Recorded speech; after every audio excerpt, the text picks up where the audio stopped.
주 예수를 통하여 이 땅에 임한 하나님의 나라가 오늘도 우리가 살아가는 삶의 자리 곳곳마다 도래하며 하나님의 나라는 하나님의 사람들을 통하여 세워져 가고 있습니다.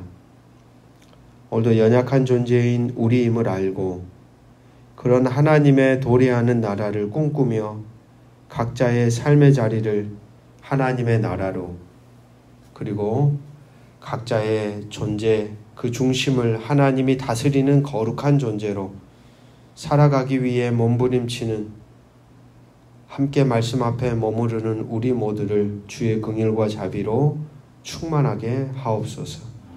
당신의 거룩한 말씀 아래에 오늘도 들을 수 있는 귀와 느낄 수 있는 마음과 그리고 의지를 다해 당신의 선한 뜻을 쫓아 살아가고자 하는 열정을 허락하여 주셔서 우리에게 주어진 선물 같은 인생이 하나님이 기뻐하시는 거룩한 존재로 살아갈 수 있도록 우리의 하루의 삶을 주께 의탁하오니 주여 오늘도 말씀하시고 우리 안에 내주하시며 우리를 통치하여 주시옵소서.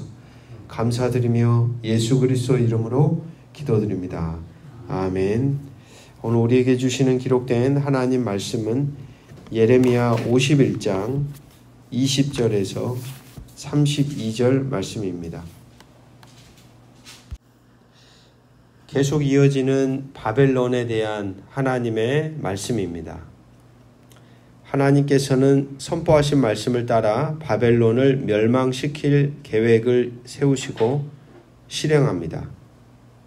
메대라는 나라를 불러 당신의 성전을 짓밟은 바벨론의 죄악을 징벌하십니다. 바벨론을 치러 북쪽에서 오는 적이 메대라는 나라로 밝혀집니다. 그리고 바벨론의 멸망 선포 가운데 하나님을 찬양하는 내용이 어제 본문의 말씀이었습니다. 하나님의 뜻은 세상을 이끌어갈 힘과 능력과 권세입니다. 왜냐하면 세상의 모든 것이 하나님의 뜻 가운데 움직이기 때문입니다. 오늘 우리에게 주어진 일상과 삶 자리에서 하나님의 뜻을 우리가 구하고 분별하고 깨닫기를 원하는 이유는 바로 그분의 뜻 가운데 내가 살아가는 세상, 이 세계 전체가 흘러간다는 것을 우리가 믿기 때문입니다. 그렇기에 하나님은 바벨론의 멸망의 이야기를 이스라엘 백성들에게 들려주시고 그리고 오늘 읽고 있는 우리에게 듣게 하시면서 분명하게 말씀하십니다. 나의 뜻을 제대로 아는 것보다 더 귀하고 중한 일이 어디 있냐라고 물으십니다. 나의 뜻을 바르게 아는 것, 우리가 든든하게 여기는 것, 그것이 우리의 안전이 되고 든든한 반석이 된다고 여기는 세상 한복판에서 그 모든 것이 얼마나 허망하고 무력한 인생의 반석인지를 깨달으라고 말씀하시는 것이죠. 오늘도 우리의 인생 속에 하나님의 뜻을 바로 알게 되는 은혜가 도우시는 성령 안에서 우리 가운데 임하기를 주의 이름으로 축복합니다. 여호와께서는 온 세상을 파괴한 바벨론을 오늘 본문에 계속해서 치십니다. 사람들은 거기서 모퉁이돌, 주춧돌 하나 얻지 못할 정도로 철저히 파괴됩니다.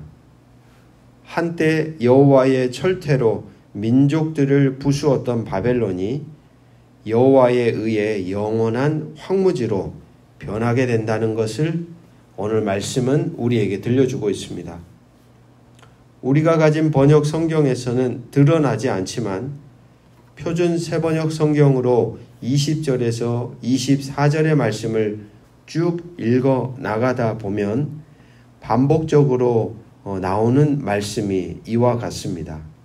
너는 나의 철퇴, 나의 무기라. 그리고 나서 4번에 걸쳐서 이런 문구가 반복이 되는데 나는 너를 시켜서, 나는 너를 시켜서, 나는 너를 시켜서 나는 너를 시켜서라는 말씀이 반복됩니다. 즉 그들의 권세, 그들의 능력, 그들의 무기, 그들의 그 무서움, 이 모든 것들이 어떻게 생겨나게 되었는가 말씀이 얘기하는 것이죠. 그건 너로부터 온 게 아니라 내가 너를 시켰다 하는 거예요. 주일날 말씀에서 우리가 살펴보았듯이 하나님의 손이 바벨론을 붙들고서 사용하셨다라는 것입니다.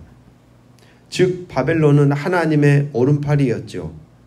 하나님이 사용하던 존재였습니다. 하나님이 행하실 일들을 친히 그들로 행하게 하신 것이죠. 이 얼마나 감사한 일입니까? 25절 서두에 24절을 보시면 세번역 성경으로 그러나 이제는 내가 바벨로니아 땅과 바벨로니아 백성에게 원수를 갚겠다. 그들이 시온에 와서 저지른 모든 죄악을 너희들이 보는 앞에서 내가 그들에게 갚아주겠다. 그렇게 하나님의 선한 도구로 쓰여졌던 이 바벨론을 향하여 그러나 라고 얘기하고 있죠. 그러나 이제는 아니다 하는 거죠. 내가 너에게 원수를 갚겠다 하는 거예요. 오른팔이었던 저들을, 하나님의 뜻에 따라 쓰여졌던 저들을, 하나님의 행할 일들을 행하였던 저들을 하나님의 온전한 도구로 쓰였다면 아마 저들도 하나님과 친밀한 관계를 맺어가는 존재로 계속 이어져 가지 않았을까요? 그러나 오늘 말씀의 결론은 무엇입니까? 그러했던 그들이 원수가 되었다라는 사실을 우리에게 말해주고 있습니다. 사랑하는 말씀의 동역자 여러분, 하나님이 우리의 인생을 쓰신다면 그것 자체로 감사입니다. 그러나 늘 우리는 주의해야 합니다. 교만해지지 않도록, 늘 우리의 것으로 채워지지 않도록, 우리의 정체성을 상실하지 않도록. 오늘도 어쩌면 하나님은 저 알지 못하는 바벨론을 사용하셨던 것처럼이나 오늘 당신의 백성된 우리의 각각의 인생을 하나님의 선한 도구로 쓰시기를 고대하신다는 것이죠. 하나님의 뜻이 우리의 뜻이 되고 하나님의 시선이 우리의 시선이 되고 하나님이 서기 원하는 자리에 우리가 서서 하나님의 거룩한 일들을 감당하는 자로 우리가 살아가기를 누구보다도 갈망하시는 것입니다. 내가 속해 있는 가정과 직장과 삶의 자리와 일상의 자리에서 그런 정체성을 가지고 바른 관계 안에 우리가 살아가기를 하나님이 원하신다는 것입니다.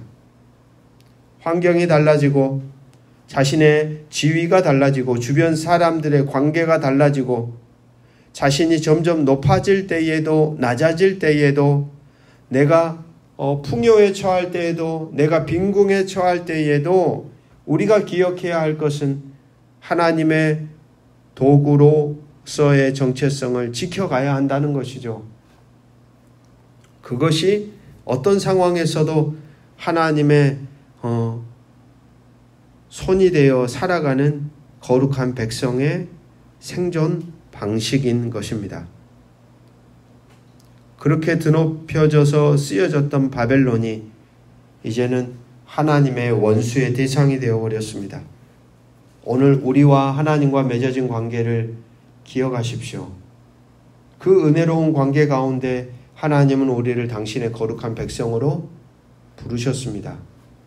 그 부름에 합당하게 오늘도 하나님이 우리를 마음껏 당신의 거룩한 도구로 쓰실 수 있도록 여러분의 마음과 뜻과 존재 중심이 하나님을 향하여 오늘도 귀를 열고 응답하며 살아가는 복된 사람들이 되어져 가시기를 주의 이름으로 축복합니다.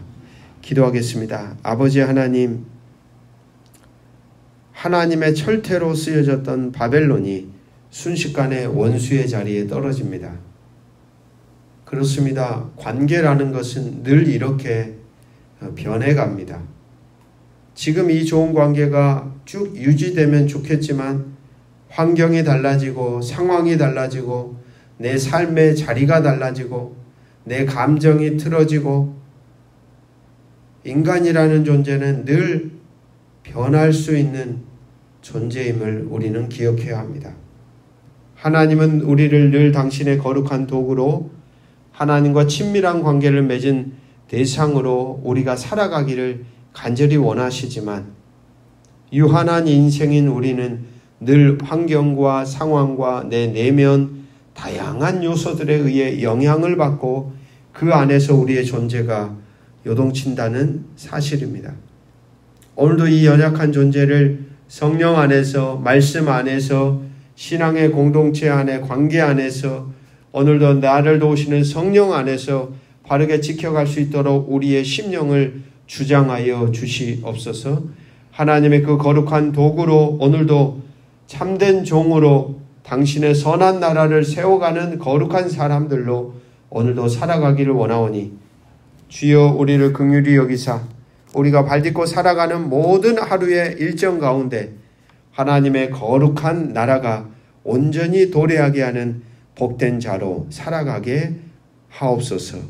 주 예수 그리스도의 이름으로 기도드립니다. 아멘.